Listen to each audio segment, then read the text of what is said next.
Good day, everybody. Welcome to the Deal Scout. On today's show, we're going to have a conversation with Donna about investor decks and pitch decks. So, welcome to the show, Donna.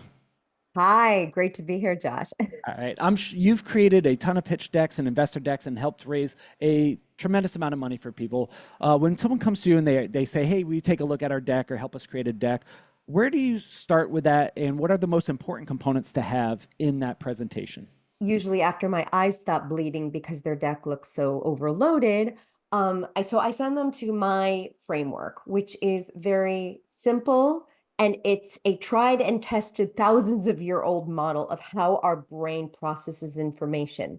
When we learn to speak as kids, or when early cave people or medieval were writing, they knew how to distill it into chunks. That's how our brain works. So you're going to chunk your information into 4 sections. First two actually being problem and solution. And yes, I know probably you're like, I learned that in my MBA. What's new about that? There's nothing new about it. It's there and it works. So first of all, you need to motivate the problem. You need to have what investors in Silicon Valley will call the hair on fire moment of either the opportunity that people are about to miss or the problem that needs major solving and is not getting solving. And the best way to achieve that is through telling a powerful story.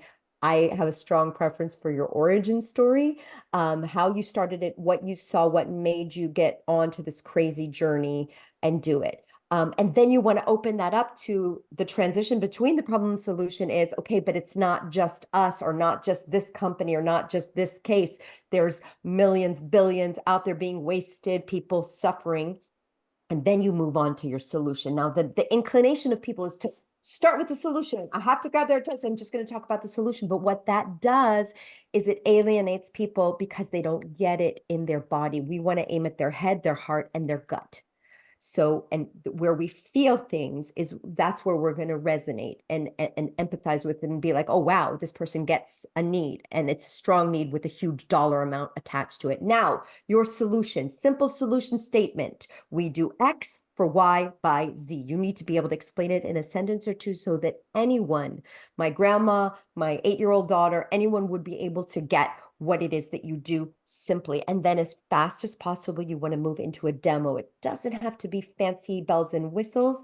It just has to be a user journey so that people can imagine themselves using your product. You walk them through that 3 or 4 wow features and then the results. If you can use a real customer, a real user, that's great because it also validates their love for you. Then we move into what I call Act 3. So we had Act 1, Act 2. I borrow from the world of theater because this is very theatrical writing. And I grew up as a theater baby. So it just made sense for me in my book to block it into 4 acts. The third act is the business side. Okay, now that they understand there's a problem, now that they get how you're going to solve it, how are they going to make money? How is this going to grow and scale? And there's a lot of components there that you can see in my book. It's there. And then the fourth one, which people usually don't amplify enough, is the vision for the future. Okay, you've come full circle now.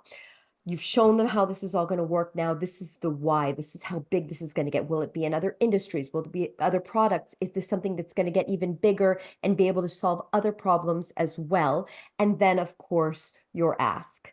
And very important with your ask is to have a specific amount that you're looking for, the big allocations you're going to use it for, but also what is your round objective? How long will this last you and what will you achieve? Investors are on the hook when they're writing you this check for next round.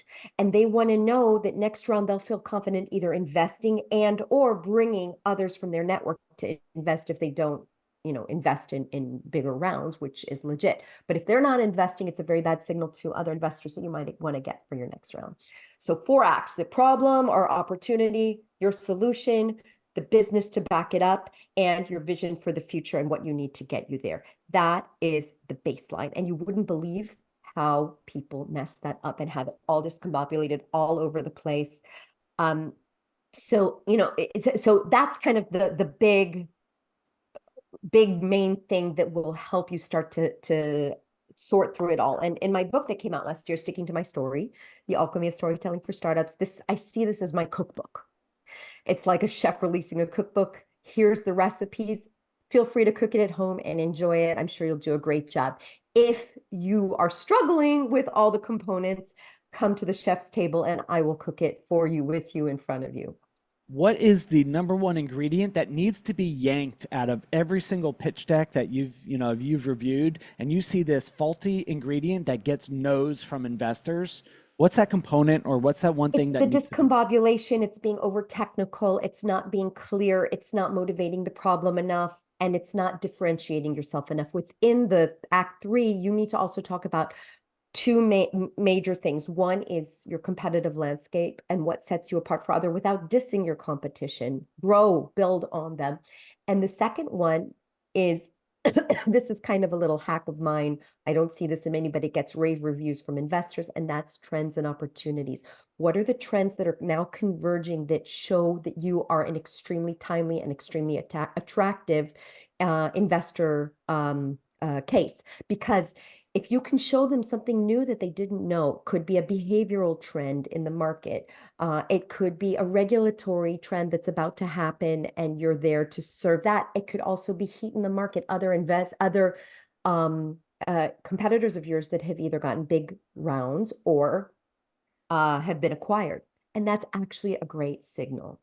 So I know this is a lot to take in, and if you do need help putting it all together, and when it's yours, you're so close to the data that it often just clouds your vision, you can reach out to me at donnagriffith.com.